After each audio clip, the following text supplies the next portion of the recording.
کافروں سے کہا جائے گا کہ اے مجرموں، آج تم مومنوں سے الگ ہو جاؤ۔ اے آدم کے بیٹو، کیا میں نے تمہیں یہ تاکید نہیں کر دی تھی کہ تم شیطان کی عبادت نہ کرنا، وہ تمہارا کھلا دشمن ہے، اور یہ کہ تم میری عبادت کرنا یہی سیدھا راستہ ہے۔ اور حقیقت یہ ہے کہ شیطان نے تم میں سے ایک بڑی خلقت کو گمراہ کر ڈالا۔ تو کیا تم سمجھتے نہیں تھے؟ یہ ہے وہ جہنم جس سے تمہیں ڈرایا جاتا تھا، آج اس میں داخل ہو جاؤ، کیونکہ تم کفر کیا کرتے تھے۔ آج کے دن ہم ان کے منہ پر مہر لگا دیں گے، اور ان کے ہاتھ ہم سے بات کریں گے، اور ان کے پاؤں گواہی دیں گے کہ وہ کیا کمائی کیا کرتے تھے۔ اور اگر ہم چاہیں تو یہی دنیا میں ان کی آنکھیں ملیا میٹ کر دیں، پھر یہ راستے کی تلاش میں بھاگے پھریں، لیکن انہیں کہاں کچھ سجھائی دے گا۔ اور اگر ہم چاہیں تو ان کی اپنی جگہ پر بیٹھے بیٹھے ان کی صورتیں اس طرح مسخ کر دیں کہ یہ نہ آگے بڑھ سکیں اور نہ پیچھے لوٹ سکیں۔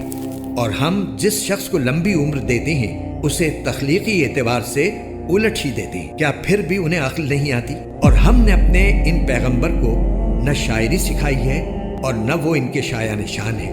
یہ تو بس ایک نصیحت کی بات ہے، اور ایسا قرآن جو حقیقت کو کھول کھول کر بیان کرتا ہے، تاکہ ہر اس شخص کو خبردار کرے جو زندہ ہو، اور تاکہ کفر کرنے والوں پر حجت پوری ہو جائے۔ اور کیا انہوں نے یہ نہیں دیکھا کہ ہم نے اپنے ہاتھوں کی بنائی ہوئی چیزوں میں سے ان کے لیے مویشی پیدا کیے، اور یہ ان کے مالک بنے ہوئے ہیں، اور ہم نے ان مویشیوں کو ان کے قابو میں دے دیا ہے۔ چنانچہ ان میں سے کچھ وہ ہیں جو ان کی سواری بنے ہوئے ہیں، اور کچھ وہ ہیں جنہیں یہ کھاتے ہیں۔ نیز ان کو ان مویشیوں سے اور بھی فوائد حاصل ہوتے ہیں، اور پینے کی چیزیں ملتی ہیں۔ کیا پھر بھی یہ شکر نہیں بجا لائیں گے؟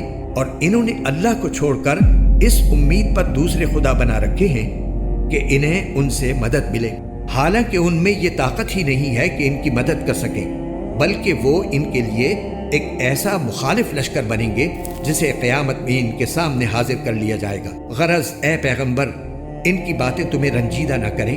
یقین جانو ہمیں سب معلوم ہے کہ یہ کیا کچھ چھپاتے اور کیا کچھ ظاہر کرتے ہیں۔ اور کیا انسان نے یہ نہیں دیکھا کہ ہم نے اسے نطفے سے پیدا کیا تھا، پھر اچانک وہ کھلم کھلا جھگڑا کرنے والا بن گیا؟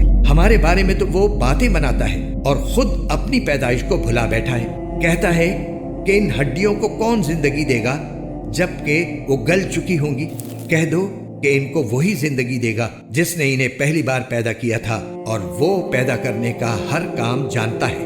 وہی ہے جس نے تمہارے لیے سرسبز درخت سے آگ پیدا کر دی ہے، پھر تم ذرا سی دیر میں اس سے سلگانے کا کام لے لیتے ہو۔ بھلا جس ذات نے آسمان اور زمین کو پیدا کیا ہے، کیا وہ اس بات پر قادر نہیں ہے کہ ان جیسوں کو دوبارہ پیدا کر سکے؟ کیوں نہیں، جبکہ وہ سب کچھ پیدا کرنے کی پوری مہارت رکھتا ہے۔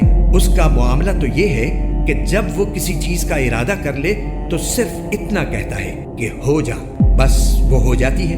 غرض پاک ہے وہ ذات جس کے ہاتھ میں ہر چیز کی حکومت ہے، اور اسی کی طرف تم سب کو آخر کار لے جایا جائے گا۔